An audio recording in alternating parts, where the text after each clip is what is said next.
With the rollout of LEGO Animal Crossing's first wave, it's starting to feel more and more like the Fabuland remake fans of Fabuland have been dreaming of, and that comparison is the easiest to draw in this set.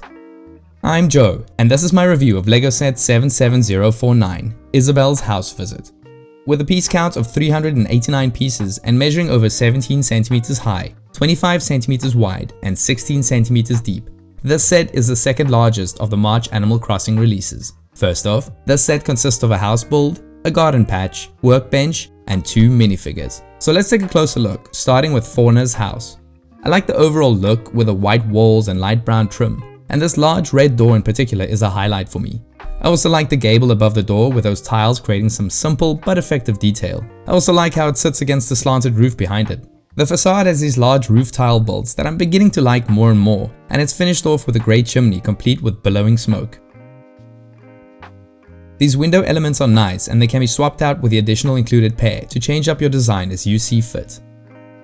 And on the other side of the house we get a little plant build growing on the wall. All around the house we get some landscape elements with a few flowers scattered about, and at the front we get a red mailbox with a standard printed letter inside. So let's turn this house around to get a good look at the cozy and very nicely furnished interior. To the left we get a stovetop and oven complete with a pan, and there's even a little waffle baking in the oven. And next to that we get this excellent sink build. In front of the kitchen we find a table, and it seems we've interrupted tea time. On top of the table we get a pot, teacups, and some baked treats. And we get 2 stools to seat our villagers. Next to the door we get a nicely built potted plant, and next to that we have this yellow side table with a clock above it. We also get a printed phone, and the clock piece is also printed. Fauna also has a bed similar to Rosie with that quilted bed sheet, and I really like how those colored tiles work together. We also get a book to place on the bed with a blank page inside. Not quite sure what that's about, but maybe it's a diary or a sketchbook of sorts.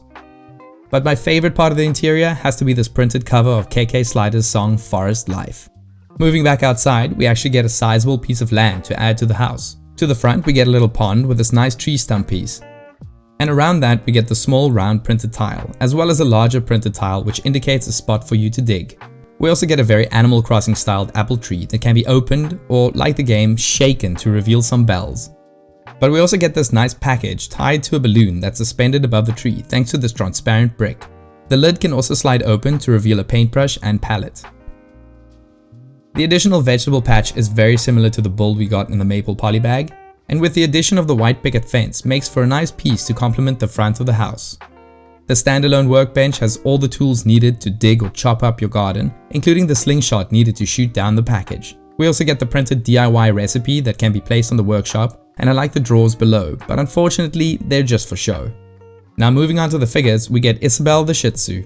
She has the mid-length legs, and instead of a tail she gets this dark blue skirt piece. Strangely, this version of Isabelle is not from New Horizons, but I guess LEGO chose to go with a more recognizable outfit.